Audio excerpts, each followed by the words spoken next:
Hello, and thank you all for joining us today. My name is Chris Delaney, and I'm Cobb EMC's VP of Marketing and Corporate Communications. We have a very exciting webinar planned for you today. But first, just a few housekeeping items. All of your videos and microphones are turned off by default, and you'll also notice that the chat is not enabled since this is a webinar event. However, you will see a Q&A box where you can submit questions to our panelists, and the panel will do their best to answer as many questions as they can as we go through. And one final reminder before we get started, please be sure to stay on till the very end of today's webinar to be eligible to win one of our 10 $25 bill credits. And with that, I would like to hand it off to Lauren Owens, our consumer marketing specialist, to start today's program. All right. Thank you, Kristen, for kicking us off. As she said, my name is Lauren Owens. I'm Cobb EMC's consumer marketing specialist, and I'm going to be going over solar and electric scams, such as warning signs that you can look out for, as well as how to protect yourself from potential scams, as well as Cobb EMC's Solar Resource Center. So we are going to start out with the scams. When it comes to scams, we do always want to make sure our members are informed on what to look out for and how to protect themselves. So these are some of the warning signs to look out for. First off, Cobb EMC will never come to your home or call you if not requested. We're not going to reach out to you unless you have asked us to. So if you are receiving unscheduled visits or unsolicited calls from someone claiming to be Cobb EMC employees, there is a high likelihood it is not us. We also will never threaten to cut off your electric services through phone or email. If you receive anything claiming that, please give us a call to verify the status of your account before moving forward with any type of payment. We will also never demand payment of your bill by gift card, prepaid gift card, wire currency, or cryptocurrency. We only accept cash, credit, or check through our payment portals for your bills. So any form being asked is more than likely a scam as well. We'll never ask you for your banking information over the phone. So for example, if you're interested in setting up auto pay, we will do that in person over our website or have you mail in a voided check, but we would never ask for that information over the phone.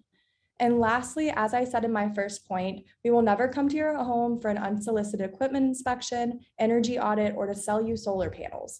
So if you are concerned about your account or you want to verify that a supposed employee belongs to Cobb EMC or not, please give us a call and we will do our best to help you verify the legitimacy. So now we are going to move on to how you can protect yourself from these scams. So first, you always want to try to verify the person's identity. As Cobb EMC employees, we are able to access your billing information. So ask that person to confirm your last bill or maybe the last payment you made. And if they are able to do that, move forward. If not, hang up and give us a call and we can help you however. Protect your personal information. If you're questioning if an email, a visit, or a call you received is legitimate, do not share any more information they may seem to already have. Always pay Cobb EMC directly. We accept payments via our office, mail, our drive-through, our drop boxes, our app, our automatic phone line, and our website. So always pay your bill through one of our approved and verified Cobb EMC payment portals. Never provide personal or financial information if you aren't sure. And don't let someone into your home if you don't know for sure if it's us. If you haven't reported a problem or scheduled an appointment and you aren't expecting that visit, don't let them in your home. Always beware of phishing emails and text. Don't click on any links in your text or your emails unless you are 100% sure it's us. And of course, like I've said with other points, you're more than welcome to give us a call. We're aware of any of the promotional stuff we send out, so we should be able to verify whatever you're requesting.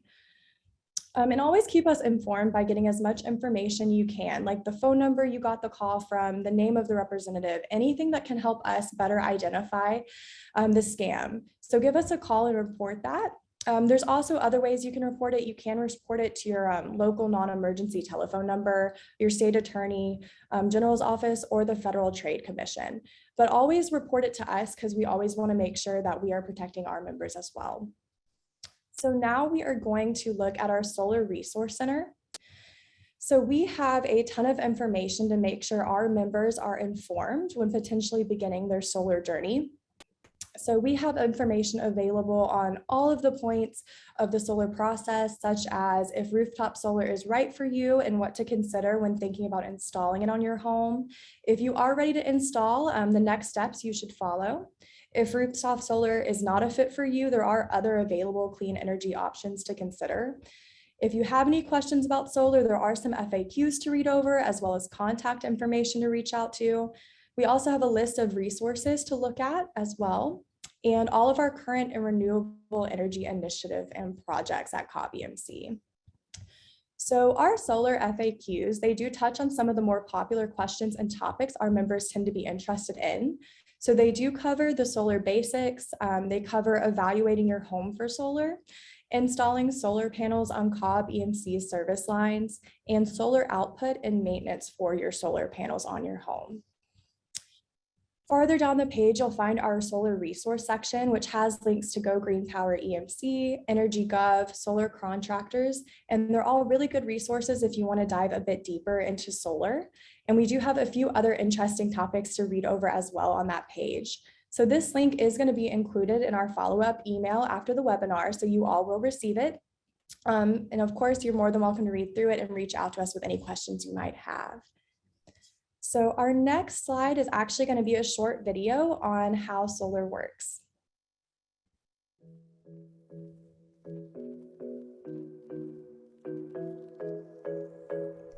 The same sun that powers our planet can also power your home with the help of solar panels.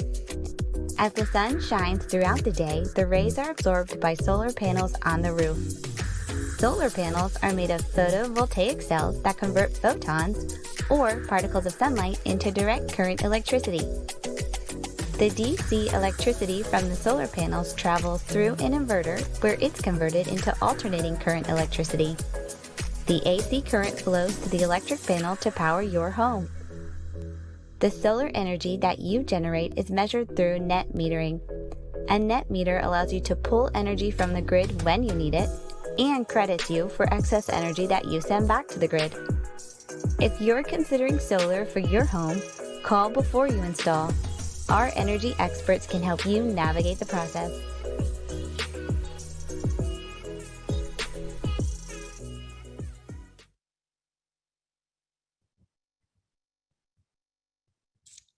All right, so next we are going to have our panel join us. I invite all of them to turn on their cameras and mics during this time.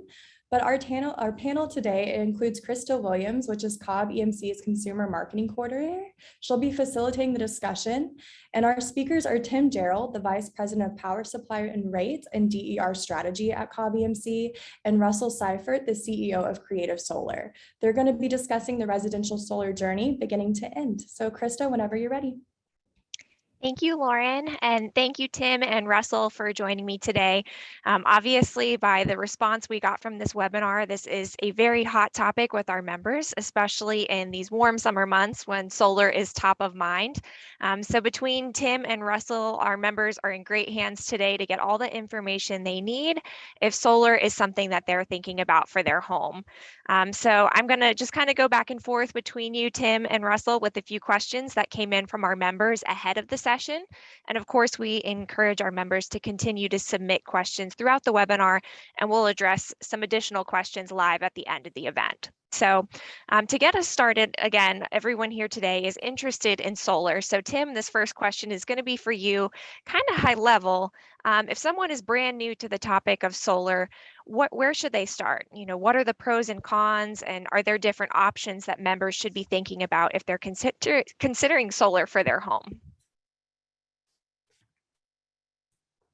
That's a great question, and I appreciate the opportunity to talk about that today, Krista. So I would start, Laura mentioned our website. We've got some great resources there that really kind of walks you through the whole process of evaluating, you know, is solar right for you? And we put those resources available to our members so that, you know, you are making an informed decision, because it's not a small investment. It's a big investment in solar for your home. So I would start there. We also have energy advisors that are available at Cobb EMC that can speak to our members about a variety of topics, including solar, energy efficiency, you know, whatever the member may have burning on their mind that they want to speak to an energy advisor about. Also on the website, there's a vetted list of contractors that Cobb EMC, you know, has vetted, has a good relationship with.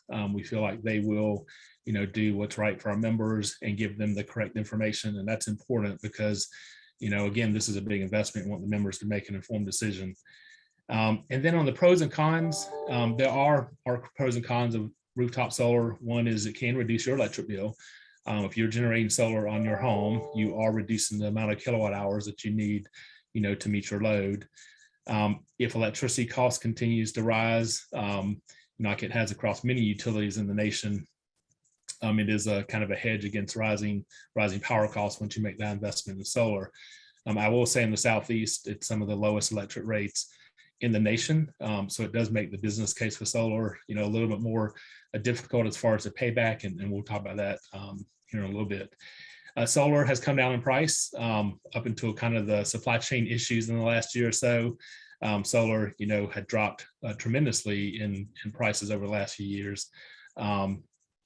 Barring, like I said, the kind of impact with the supply chain. If you're generating a lot of solar in your home and you've sized it right, it can be a return on your investment, and that's where it comes in handy in making that informed decision, so you don't oversize, you're not making a large investment and never getting the payback. Some of the cons we talked about is, it is expensive relatively, for putting solar panels on your home. It's not a resource that's available 24/7. So it may be 100 degrees outside on a July day, and but it's cloudy, and your solar output isn't producing, what you would hope it to produce at that time. The manufacturing process, some could have some environmental impacts.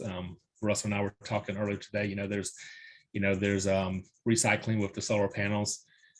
There's the manufacturing process of solar panels, but there are cons of that, just like anything, and it does take space in your home. You want to make sure your roof is ready for it. You want to make sure your HOA doesn't have any restrictions on it.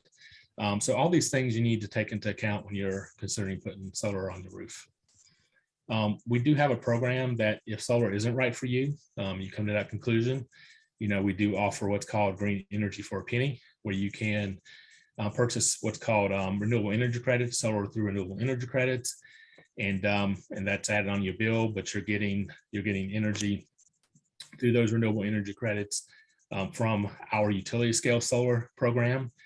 And you check out our website for green energy for a penny to learn more about that. But it's a great alternative if you're a COB EMC member and that investment just isn't right for you to put the rooftop solar on your home. It's an alternative program to take a look at. Thank you. That was a really good high-level overview. And I think the key point there for our members is that COB EMC has a lot of resources and there is a lot of information to go through, but we're here to help to make sure that members are making the right decision for them and for their home.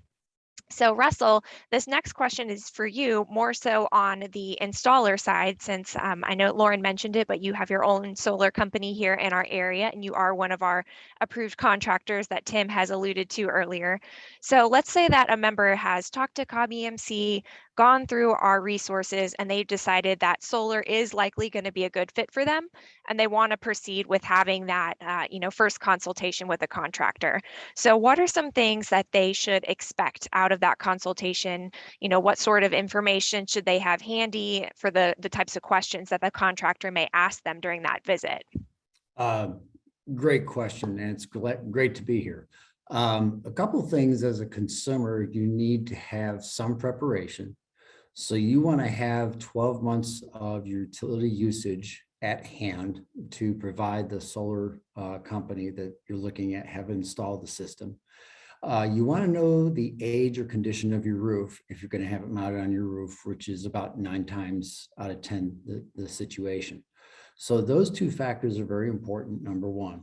When you talk to your solar contractor, you want it is more of an education process than a sales process. Never sign the dotted line on their first visit, okay? Get multiple quotes, and you've got to have a certain level of comfort with the individual that you're dealing with. It, to some degree, is a numbers game, but you also have to look at the quality of the products that they're also offering.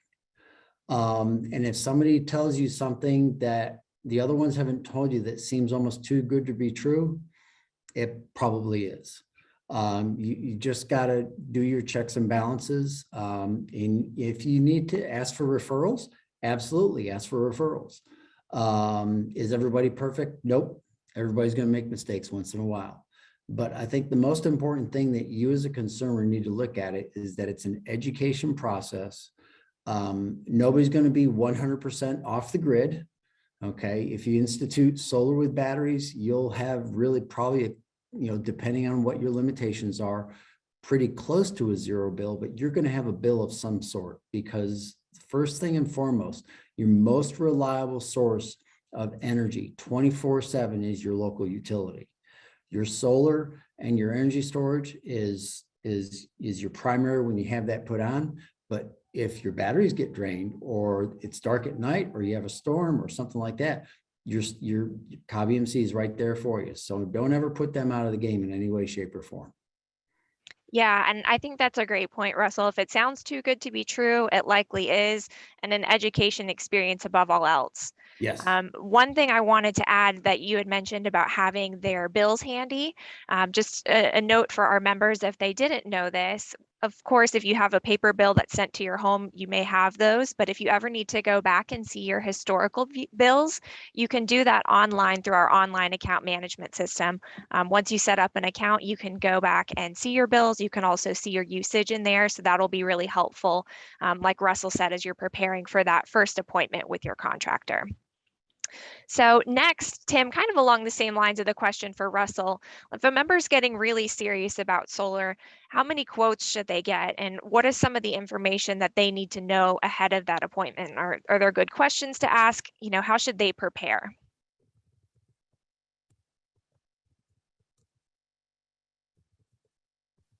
Oh, you're muted, Tim. There you go. There you go. Sorry about that. So that's another great question. So I would recommend getting 3 quotes from the solar installers. And that way you have an opportunity to make sure you're getting consistent information. And if you're getting a wide variety of pricing or responses to your questions, then that might be a little bit of a red flag to do some more due diligence. Again, we got some great resources on our website and a vetted list of contractors that can kind of help you with that process. There's a lot that goes into making that decision on solar. So we've got the list of questions on our website, but you definitely want to ask, how many solar installations has that contractor performed? Have they performed installations in kind of your local area? So you're not choosing a contractor that maybe is not established in the area and doesn't have that reputation. And again, that's where our vetted list can come in handy for you. You definitely want to ask what size system, is the roof able to handle the solar panels? So it's just a lot to take into consideration an investment like this. I mean, this is like buying a car. If you're going to go buy a car, you're going to make sure it's the right purchase for you for years down the road. Solar is no different. This is a long-term investment.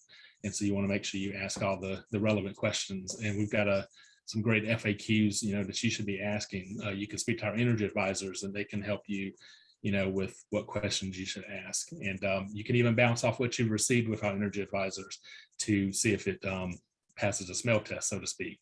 So we highly encourage you to use the resources that we offer to you to make that informed decision. Yeah, that's a great point, and really important to make sure that you're in good hands before you're making a significant investment. So Russell, again, back to you for this next question. So let's say the member has gone through a couple consultations with a couple different contractors. They know who they want to go with. How should they actually make that decision? And what do those next steps look like once they actually have selected their contractor? When they actually make that decision, they need to understand that having solar on the roof is not like having a house painted or having a porch built on the back of your house.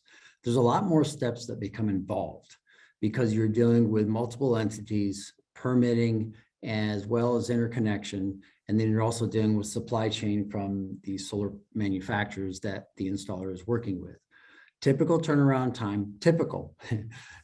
time should be anywhere from some people can sometimes, we've been lucky sometimes to get it done before 60 days, but we always like to say 90 to 120 days.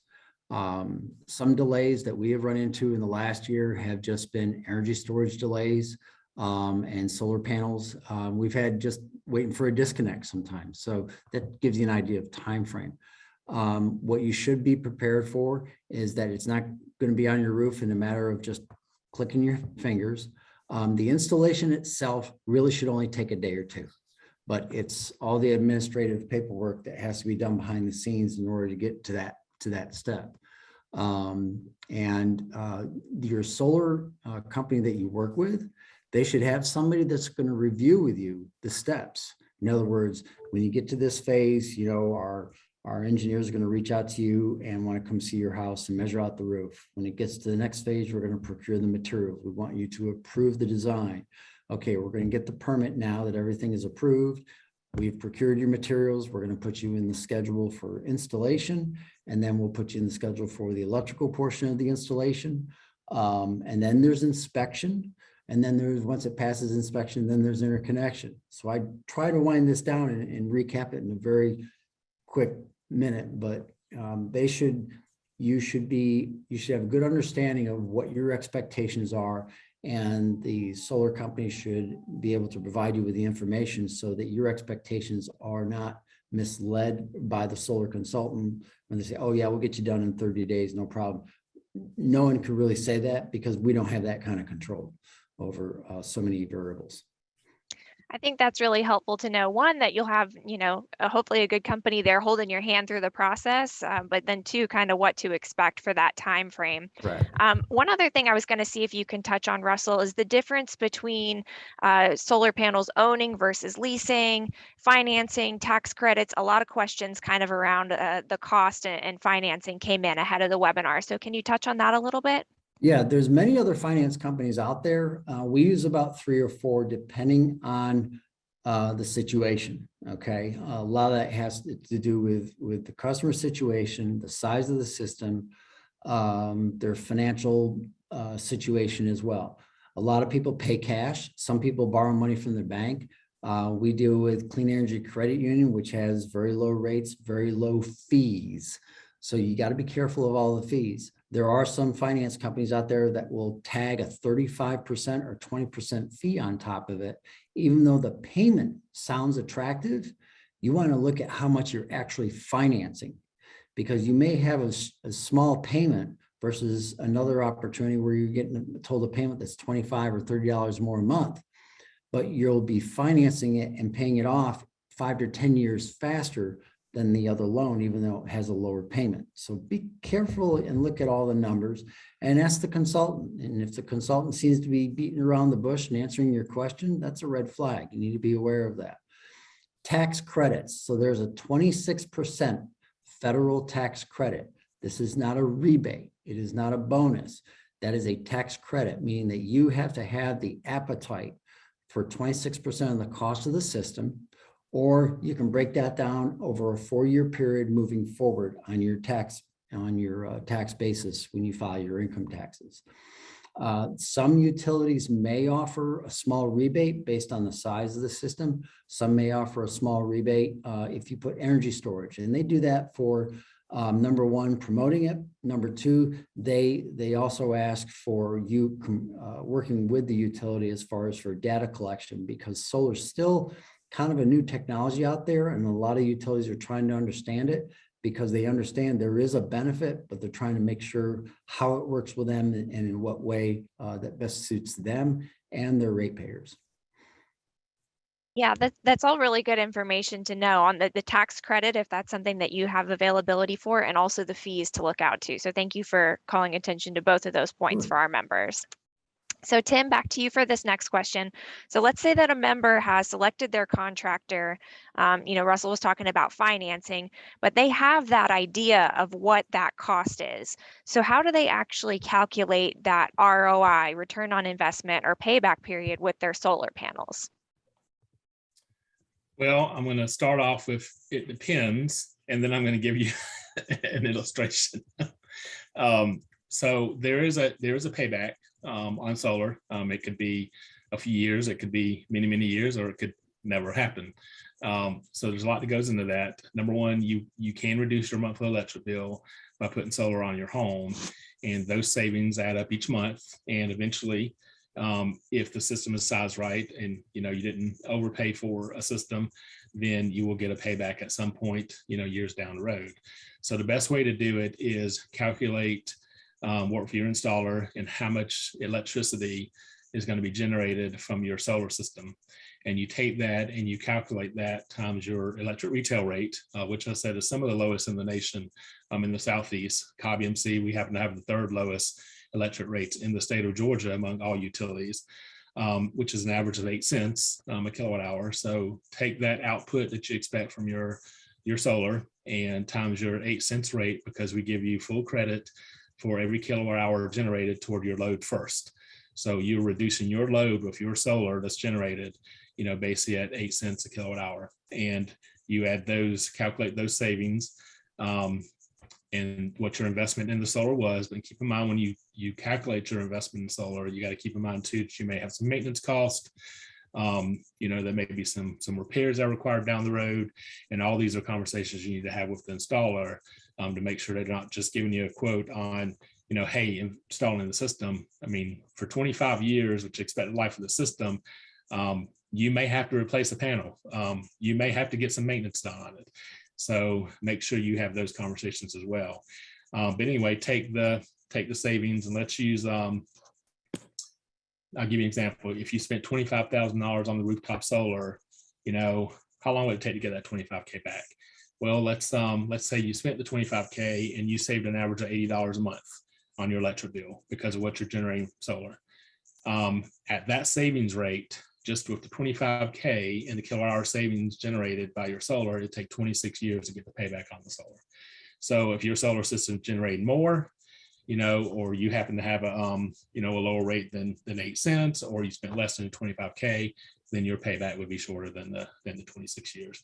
But that's a kind of a simplistic view of looking at the payback, but that's the best way to do it, to really see how long it would take you to get your investment back. Now, Russell mentioned the solar investment tax credit. If you have the tax appetite, meaning you have the tax liability for the investment tax credit at 26%, well, if you spent $25,000 on a solar, 25,000 times 26% tax credit, well, that's a significant credit you're going to get on your tax bill. Factor that into your payback as well by simply reducing that off the price of the solar installation at 25K, and then your payback's gonna be a lot less than 26 years. So all those things take into account when you're calculating your payback.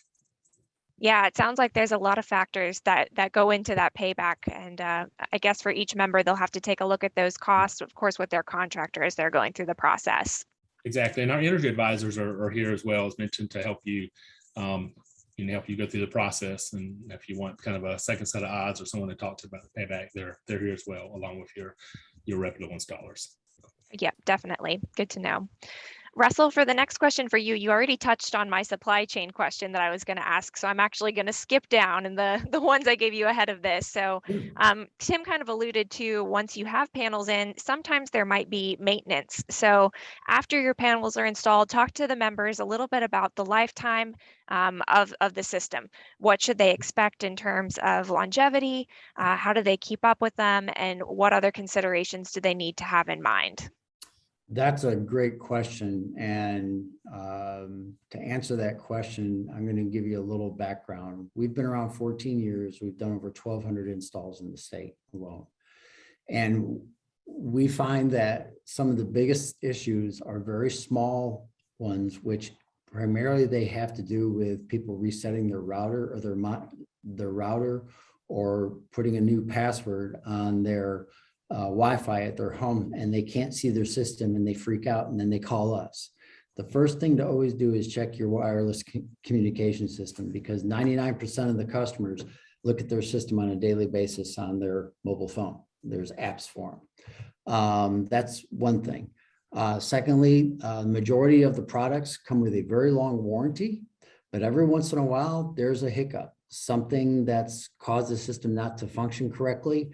Every once in a while there may be a bad connection, and so a solar panel may not be working, items like that. And that's what we have, a service department, our O&M department, that's what they do. As far as cleaning the panels, a lot of people bring that up. Really, if you really find that to be a concern and you want to clean them, be very careful. Do not take a pressure washer to them. If you're going to clean them yourself, just a light spray with like a Windex or Simple Green that's eco-friendly, and just take a mop and just lightly scrub them and rinse them off. But we have enough deluge rain downpours where it keeps those panels clean for quite some time. You know, maybe every 5 or 6 years, if you want to get somebody, pay them a couple $100 to go up there and wash them, that should be fine. I've seen solar panels sit on solar farms for 7, 8 years, and they look pretty dingy, but they still crank out the power, you know. So I've seen it firsthand. But you know, there are some things, you know, hailstorms, which is one of the things we researched real diligently before we started doing solar in Georgia. What's interesting is we get insurance claims where the panels are fine, but the roof area around the panels have been damaged by hail. And insurance will cover the D-rack and re-rack of the, in other words, the removal and the putting back on your solar panels if you have roof damage due to hail. So that's a pretty impressive testimony right there, as far as how the tempered glass does very well with hail. We've only seen one solar installation, it was not ours, that was damaged due to baseball size hail. But everything else, it's been the roof and not the panels. Yeah, and I think that's helpful to know that there's warranties in place and that insurance will have your back should something happen to the panels. I think, you know, one thing for our members to note, if they are going to go up there and try to clean the panels themselves, make sure that you're being safe when we're doing that. Safety is big for us here at COB EMC, so I'd be remiss not to mention that. Very much. Okay, cool. Well, good to know. Tim, the next question is for you. So we talked about this a little bit earlier in the program, but Russell mentioned that once you have your installation signed, you're ready to go ahead and proceed, there's a lot of steps. And one of those steps that you need to do is to interconnect your system with COB EMC. So can you tell our members a little bit about our interconnection process and why that's important for members who are getting solar? Yes, so the interconnection process is important because it keeps everyone safe, and it makes sure that you're getting the value of your solar about being interconnected properly. Because the last thing you want is make this huge investment and you not get credit for the kilowatt hours that are being generated by the solar. So all that's the main reason for the interconnection process, and it's law, so it has to follow Georgia law in following the interconnection process. So the first step, and we've got this whole process laid out on our website to make it as easy as possible for our members to understand the whole interconnection process. So the first thing you're going to do is the member will start with the interconnection agreement by going to our website, and you can do it online and submit the interconnection agreement. And then the contractor, whoever you selected, will have a part of that they need to fill out within 45 days of the interconnection being submitted. So once the member completes the form, that's when your contractor will get the email in fields that they need to fill out for us to know what they're planning on doing from solar specs on your home. Once COB EMC approves the installation, then the contractor has to then go ahead to move forward on installing the solar system on your home. Once the installation is complete, then we will request a final inspection from the city or county, just to make sure everything was done in the up and safe, you know, not only for COB EMC employees, but also for our members, you know, in your home, and everything is just done properly. That's just very important. You don't want any issues once you make this big investment. Once that final inspection is complete, COB EMC will send our energy advisors or others out to your home, and we will actually swap out your existing meter for a net meter. The reason the net meter is important is that's how we're going to give you credit of your solar generation against your load. And if you would happen to generate more than you need for your load, that's how we're going to measure what you push back to the grid so that we can give you credit for the excess generation on your bill. So all those are important for getting that net meter put in place. There is a $100 interconnection fee that COB EMC will charge you, the member. So when you're having these discussions with installers, you know, if you want to negotiate that fee with your installer, you know, to include it in reimburse you or whatever, that's between you and your contractor. But there is a $100 fee that we do charge the members for the interconnection. There is no monthly charge for having solar on your home. We do not charge anything extra for a member having solar on their home. And then once the interconnection agreement is done and we've set the meter, that meter is ready to spin both forward and backwards, you know, to actually measure the energy that's being produced. So that's why the whole process is very important. As I said, the net meter and the whole interconnection process is just to make sure everything is safe, that we don't have any backfeed anywhere that causes any safety issues. So it's a plus for everyone to do it the right way. And that's why I require that. And again, it's a step-by-step process on our website to help you understand the whole interconnection process. Yeah, definitely. It sounds like it's beneficial for all parties involved, making sure everybody's safe and that we're helping you record your solar output accurately for sure. So thank you. And Chris, I'm sorry, I apologize. Go ahead. I want to say that when you get that first bill, it may look a little different because it's not always timed right when the net meter is set. It may not be set at the end of a billing cycle. So because it may not always line up the dates exactly, your first bill may look a little different.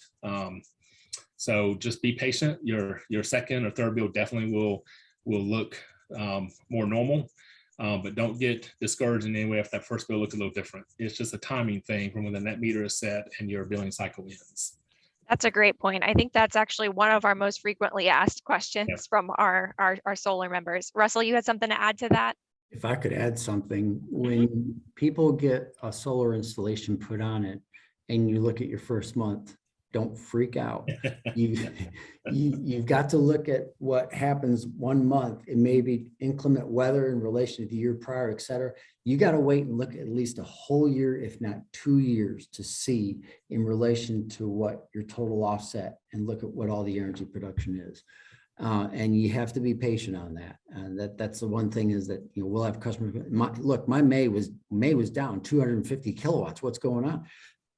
It could very well as chance be seasonally, and you got to look at the total accumulation of a year's worth of data. So try not to jump to the gun too hard.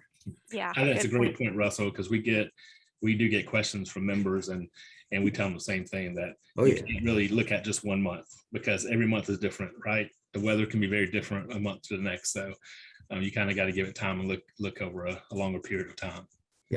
Yep, definitely. So Russell, next question I have for you. Sure. We were talking about the net meter and how members can see on our app and on their bill that net amount. But from their solar installer, oftentimes, I think you mentioned on their phone, they're able to get some sort of app that they can use to monitor their system. So can you talk a little bit about that? What sort of information they can see there, and what are things to look for when they're reviewing that information each day? First off, when you have a solar array put on your house, most of them will tell you what the system is generating almost on a daily basis. Then you can push a button, get monthly, annually, and then lifetime. Not all equipment in solar installations also offer you what's called consumption. In other words, you see what the solar is generating, but what is my house using? How much is that being sent back? What can I use to gauge it? And there is a product called consumption CTs, and the little clips that sit in your box, your main breaker panel.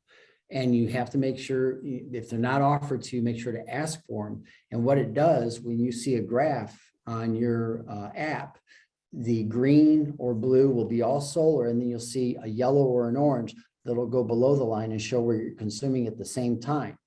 And that's one way. And then at the end of each month, or just pick specific dates on your app, you can find out how much you sent back and how much you generated and then how much you consumed. So if you want to get really geeky on it, you can have a blast at it. A lot of customers really love playing with that app. That's the best way you can find out about it as far as the app is concerned. But also CobEMC will provide you some of that data on your billing statement as well. And that gives you the opportunity to compare it and align. And here again, give it a couple months to settle in so the account aligns itself in correlation with your solar. Because let's say you have your solar commission in the middle of May and you get your bill in the May and you're like, wait a minute, this is way off. Give it a couple months so everything cycles on the billing and in the net metering process as well. Great points. Thank you for that. Really helpful. Sure. Tim, the next question is for you. So one technology that we've mentioned a little bit throughout the panel today is battery storage. That's something popular that a lot of times members will pair together with solar. So can you just talk a little bit about that and why a lot of members choose to do the two either at the same time or very close together? Sure. So that's a great question. Batteries are becoming more and more popular. They're not a cheap technology, but members are installing. Some members are installing solar with batteries because it helps with their payback on the whole system. So if you have a battery at your home, and number one, again, make an informed decision. Know what size battery works for you at your home. Do your payback on the battery, the investment versus the benefits of it. But where a battery comes in is if you are producing extra electricity, instead of pushing that back to the grid, you can actually push that to your battery and provide backup battery power for your home. If there were an outage, as an example, because the solar will not generate if you have an outage at your home. So that's where a battery comes in handy there. You can also use it kind of as a demand response for your home.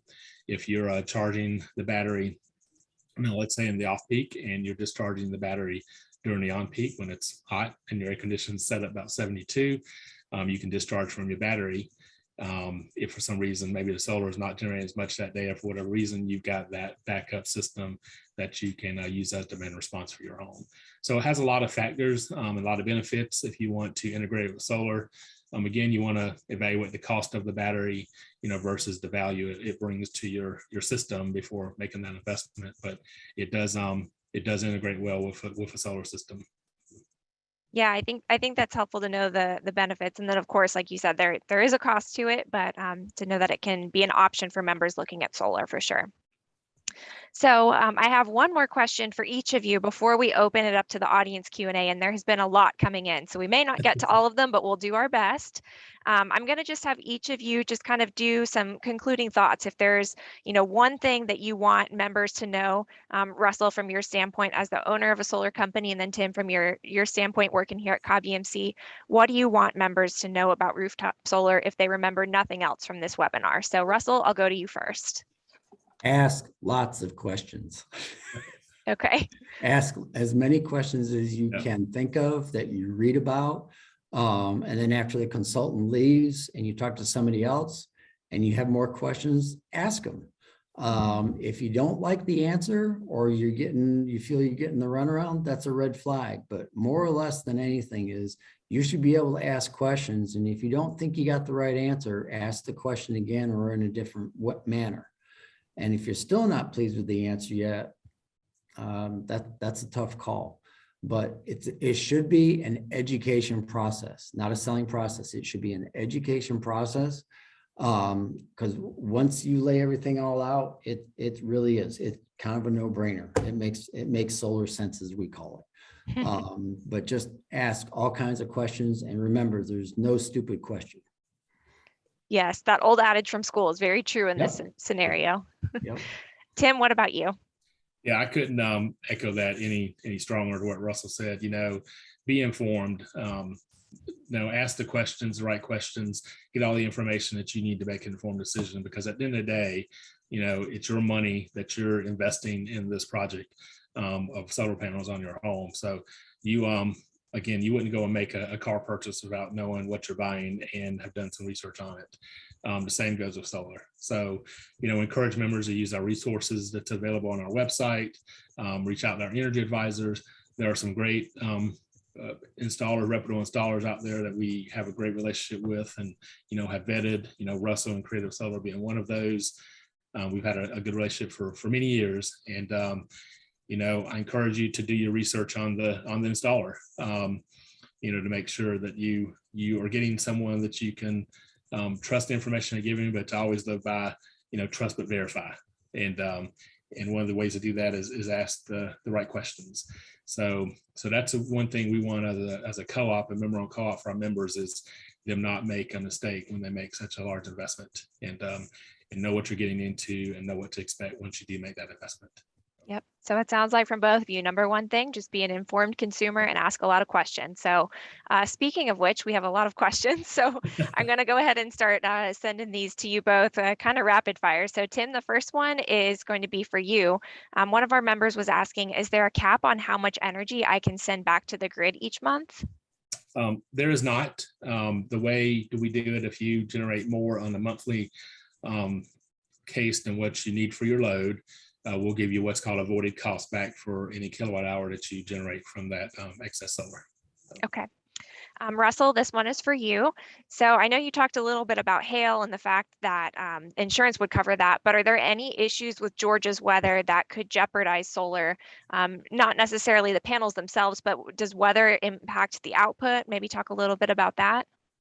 I mean, you get cloudy weather and, in some overcast, you'll see some minimal generation. But when a solar array, when somebody gives you an estimate of what it should generate annually, it's based on sun hours per day on the average on an annual basis. So they take the shortest day of the year, the longest day of the year, and the number of average cloudy days in order to come up with an estimate of what your system should generate.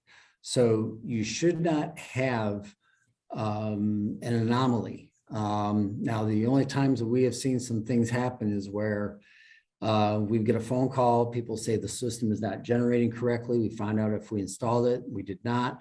And it was installed on the north facing part of the roof, though they were told it was going to generate this much.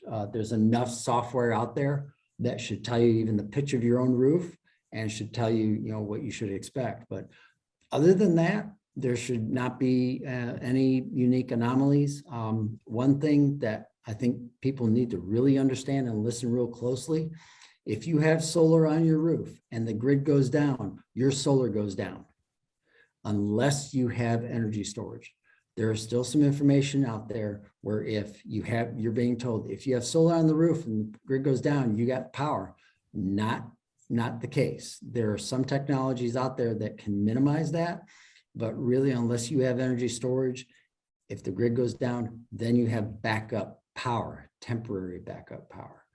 Other than that, a direct lightning hit, nothing's going to stop that from happening. You can have everything as grounded as well as you can. But other than that, you shouldn't really have any anomalies where weather would really affect solar and its efficiency for generating electricity for your home. Okay, good to know. Tim, this next one is for you, and Russell, you may want to chime in too. This member is saying, my backyard is nothing but grass. Would Cobb EMC allow an array of solar panels, I'm guessing on the lawn, and they're saying ditto for solar panels on their back deck covering and their greenhouse as well. Can you put solar other places besides the roof? You can. I mean, you could do a ground mounted system. I believe that's Russell, please chime in. I think that's a more expensive option than the rooftop solar. But that's an option. That's really something to the homeowner and the installer, like Russell or another company to work out what might make sense. But I think you're going to pay more for the other options. You're right, Tim. The cost of steel has gone up a little crazy in the last year and a half. A ground mount array will cost a bit more because you're using more steel. You're having to bring machinery in to auger the steel pipes into the ground because you have to be concerned about wind load. So, obviously the roof is the first place you want to consider because it's high, it's out of the way. You don't have to worry about it. We have done pergolas where people had wanted a shaded spot on their back deck or out in their yard or around their pool. So you can put solar as the actual roof part of your pergola sometimes. So there's a couple of options there. Yeah, that's a neat idea. Way to do it. Yep. Russell, this one I'll give to you. So the member was saying, I've seen a lot of advertisements on YouTube and social platforms lately. Why are we now all of a sudden hearing about solar as a hot topic? And you've been saying you've been at this for 14 years. So why is everyone else catching up now? I think it's catching up now because a couple of things. Some utilities have come to understanding the technology where it is benefiting them to a level where it helps them reducing their transmission costs and their energy forecasting for peak loads. And the utility companies do have an indirect benefit when it comes to that. So they find that there's that, number one. Secondly, is because of the net metering being promoted in certain areas, other companies that were in California or up north, they all of a sudden will come in and flood the market real quick, and you'll see it on billboards and then they may disappear. But I think a lot of it's because the technology has become more, electric vehicles have become more advanced. And I think just because the overall electricity grid has been something of a topic for many, many years, and where energy costs have gone up, It's become a hot topic. Some people just want energy independence. It's the new technology. You know, we didn't have these cell phones 20 years ago. Now everybody has one of those too. So I think, you know, in the next 10, 15 years, solar is going to be just like people getting their HVAC units on their home. It's going to just help, if anything, just hedge off the peak loads and help reduce the demand on the grid. Okay, good to know. Tim, the next question is for you. One of our members is asking, how do solar companies get on your vetted list? So we have a process. They can reach out to us, and we've got some, we would definitely want to ask them some questions and learn more about their, you know, their success rate, you know, their member satisfaction, so to speak, customer satisfaction. And that's a way they can get started. Right. We also look at their Right. making sure that they have their business license, that they have insurance, all that good stuff, so that they're reputable. So we're All only the legal putting, stuff. yeah, we're making sure all those companies on the list are good ones to work with for sure. Russell, the next question is for you, a short one. What about solar water heaters? Do you have any thoughts on that? Solar water heaters have a specific function. A lot of people use them for heating the water in the swimming pools, because a pool pump or a heater pump for your swimming pool will raise your bill up substantially in the summertime. Solar hot water systems in the early 2000s were more cost effective and very efficient at the time, but because the cost of solar has come down close to 60% over the last decade, it makes actually more sense to have an electric hot water heater and to put solar on your roof, because it is less demanding and less expensive. Solar hot water systems do not nearly have as long of a lifespan, and they do require more upkeep and maintenance. So there's some things going against solar hot water. Now, there's two different types of solar hot water too. There's solar hot water that you lay on a roof that's a black mat that heats up your pool. And then there's the one that has the tubes that looks like a real solar panel that's designed for your hot water heater system. The hot water that type of solar hot water is not nearly as efficient as solar PV now, or as cost effective. Okay, good to know. So one question that we actually had a couple that were similar to this, and I know it's an it depends thing, but Russell, can you give a ballpark of what the typical cost for rooftop solar panels is in kind of the Cobb area? Sure. The average size solar system, the average size that we install in Georgia is around 7 kilowatts. Okay, that's 7 kilowatts in DC. Taken, like, if you have a 400 watt solar panel, you take 7,000 watts divided by 400, you have X number of solar panels, which I think maybe is 23, 25 solar panels. I can't do the math in my head that fast. And that size of a system nowadays should run you somewhere a little over $3 a watt, anywhere from $3.10 to maybe $3.50. And people are going to say, well, why that gap?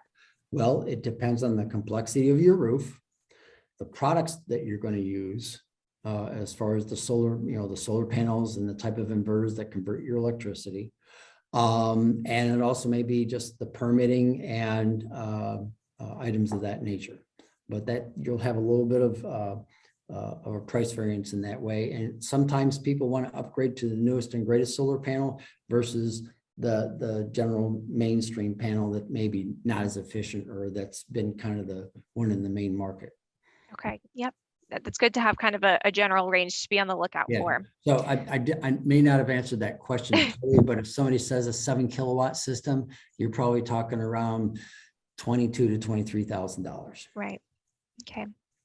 Well, we are getting close to the end of time here, so I was going to invite Lauren to come back on screen and close us out. And I know we didn't get to all of the questions, but we will be answering some in follow-up to this webinar. So I just wanted to thank you both, Tim and Russell, for your time today and for sharing all this valuable information with our members.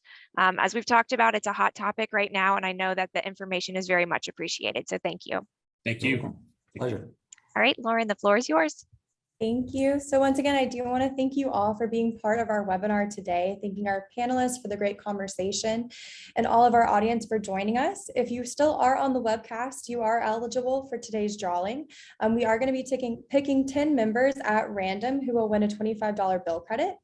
We're also going to be sending out an email to all of our attendees and registrants with a recording of today's event.